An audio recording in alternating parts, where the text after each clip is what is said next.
दोस्तों नमस्कार, मैं हूं देवनाथ पांडे और आप देख रहे हैं BTF news. Punjabi singer Sidhu Moosewala हत्याकांड का मुख्य आरोपी गैंगस्टर लॉरेंस बिश्नोई, जिसका राइट हैंड कहा जाता है गैंगस्टर गोल्डी बराड़ को, आज गोल्डी बराड़ के बारे में एक खबर और निकलकर सामने आ रही है। गोल्डी बराड़ ने देश की राजधानी दिल्ली में एक और भयानक वारदात को अंजाम दिलवाया है।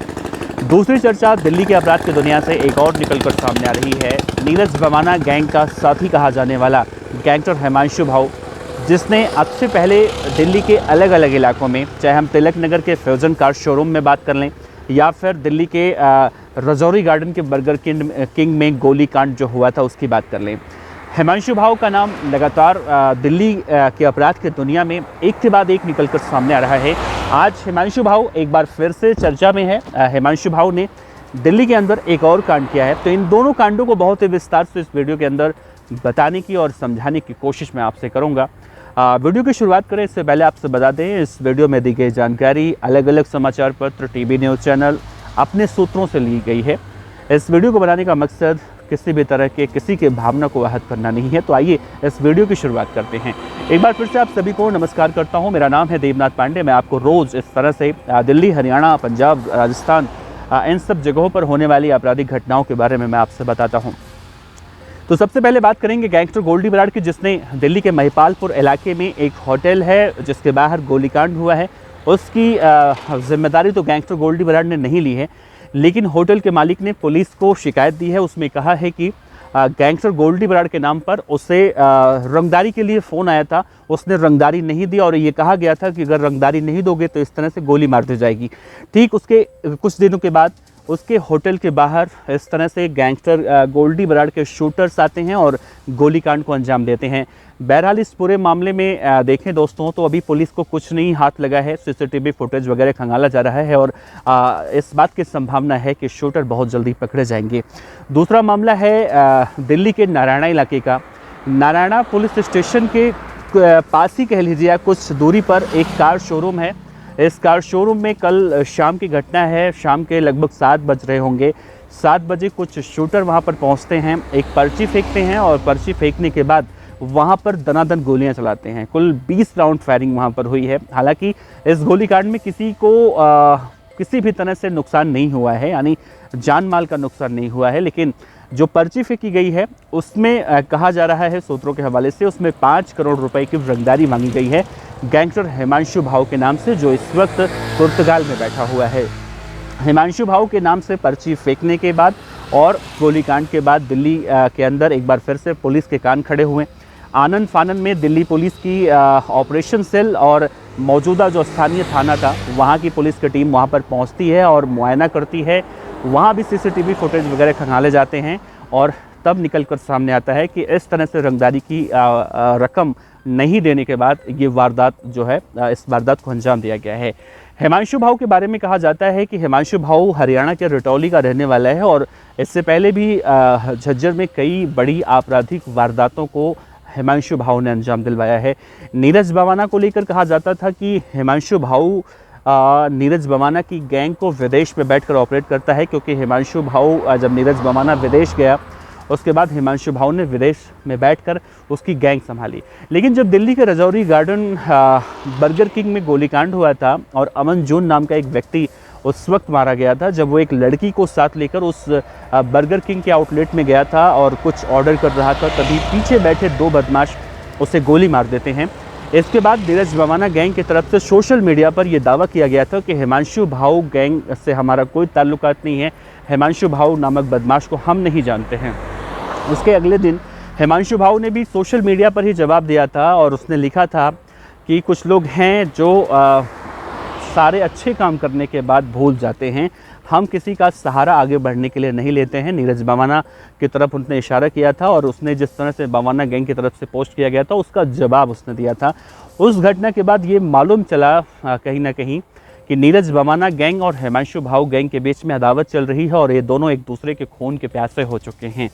लेकिन दिल्ली शांत नहीं हुई। दिल्ली में उसके बाद एक के बाद एक इस तरह की आपराधिक वारदातें लगातार होने लगी। लॉरेंस बिश्नोई या नीरज भवाना दोनों एक दूसरे के भले दुश्मन कहे जाते हों, लेकिन इन दोनों गैंगों का एक ही काम है, लोगों से रंगदारी मांगना। यानी जो भी व्यापारी इनके निशाने पर आता है उन्हें ये फ़ोन करके टारगेट करके निशाना बनाते हैं, रंगदारी मांगते हैं, और रंगदारी की रकम जब नहीं मिलती है तो उन्हें गोली मारते हैं, उनके प्रतिष्ठानों पर गोली मारते हैं, और या तो वो फिर दहशत के बाद उन्हें पैसे देता है या फिर कहीं ना कहीं इनके नाम का वर्चस्व उन इलाकों में होता है, जिसके बाद कहीं ना कहीं इन्हें उससे फ़ायदा ज़रूर होता है। बहरहाल इन दोनों ही घटनाओं को कल दिल्ली में अंजाम दिया गया है। पहला घटना गोल्डी बराड के द्वारा अंजाम दिया गया है सूत्रों के मुताबिक, और दूसरी घटना उसके राइवल गैंग नीरज भवाना के पुराने साथी गैंगस्टर हिमांशु भाऊ द्वारा अंजाम दिया गया है। यानी हम देखें तो दोनों घटनाएं भले ही अलग अलग दुश्मन गैंगों ने अंजाम दिलवाई हों, लेकिन दिल्ली में अलग अलग जगहों पर इस तरह से 2 वारदातें अगर घटती हैं तो दिल्ली पुलिस के कहीं ना कहीं कान जरूर खड़े हो चुके हैं। और इन सभी मामलों में जितने भी शूटर इस वक्त फरार हैं, उन शूटरों की सीसीटीवी फुटेज के हिसाब से पहचान कर ली गई है और उन्हें पकड़ने के लिए अलग अलग इलाकों में दबिश दी जा रही है। एक चीज़ अगर हम गौर करें तो जब दिल्ली के रजौरी गार्डन में बर्गर किंग गोलीकांड हुआ था, उसके बाद दिल्ली पुलिस की स्पेशल सेल और हरियाणा एसटीएफ ने मिलकर हिमांशु भाऊ गैंग के 3 बदमाशों को एनकाउंटर में मारा था सोनीपत में। उसके बाद हिमांशु भाऊ गैंग की तरफ से सोशल मीडिया पर पोस्ट किया गया था और लिखा गया था कि इसका बदला लेंगे।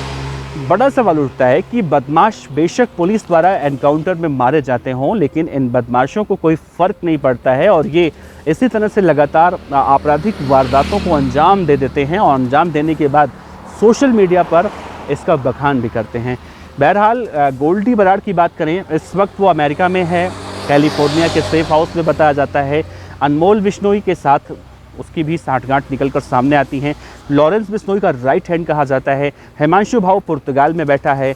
लॉरेंस बिश्नोई गैंग का ही एक और एक्टिव मेंबर है जिसका नाम है रोहित गोदारा, जो राजस्थान के ही बीकानेर के लूणकरणसर का रहने वाला है, जिसने पंजाबी सिंगर सिद्धू मूसेवाला से लेकर राजस्थान के सीकर के कुख्यात गैंगस्टर राजू ठेहट की हत्या हो, या फिर दिसंबर 2023 में जिस तरह से राष्ट्रीय राजपूत करणी सेना के राष्ट्रीय अध्यक्ष सुखदेव सिंह गोगामेडी की हत्या की गई हो।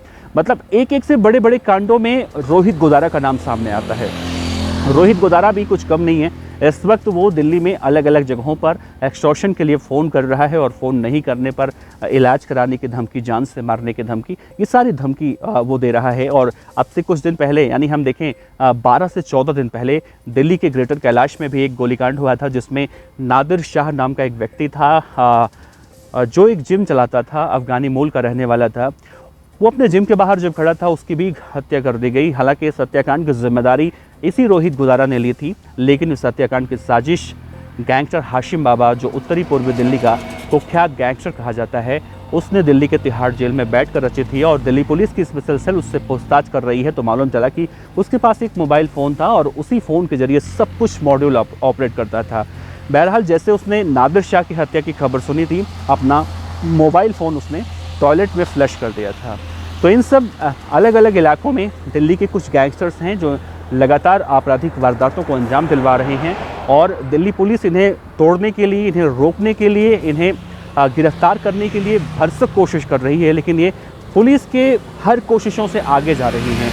सोशल मीडिया के ज़माने में कहा जाता है कि लॉरेंस बिश्नोई एक ऐसा गैंगस्टर है जो कॉरपोरेट वर्ल्ड की तरह अपने गैंग को ऑपरेट करता है। इस वक्त वो भले ही गुजरात के अहमदाबाद की साबरमती जेल में बैठा हो, लेकिन वहीं से बैठकर जहां जहां उसके गैंग का नेटवर्क है वहां वहां वो इस तरह की आपराधिक वारदातों को अंजाम दिलवाता है। और यकीन मानिए, किसी के पास अगर एक बार भी फ़ोन आ जाता है +351 के कोड से, तो सामने वाला डर जाता है, क्योंकि अगला शब्द जो होता है वो यही होता है, गैंगस्टर लॉरेंस बिश्नोई गैंग से बोल रहा हूँ, फिर उसकी हालत ख़राब हो जाती है। बहरहाल 22 अगस्त से लेकर 22 सितंबर तक देखा जाए तो कुल 8 से ज़्यादा इस तरह के मामले हुए हैं, और ऐसे मामलों को रोकने के लिए दिल्ली पुलिस बेशक अलग अलग कोशिशें कर रही है, लेकिन कोशिशें कहीं ना कहीं बदमाशों को हजम नहीं हो रही हैं, और वो इस तरह की वारदातों को लगातार अंजाम दे रहे हैं। फिलहाल इस 2 नए कांड के बारे में देखना होगा कि पुलिस को क्या कुछ सफलता मिलती है। उसके बाद हम आगे आपको वीडियो में अपडेट ज़रूर बताएंगे। आपका बहुत बहुत शुक्रिया। इसी तरह से देखते रहिए BDF न्यूज़। नमस्कार, जय हिंद।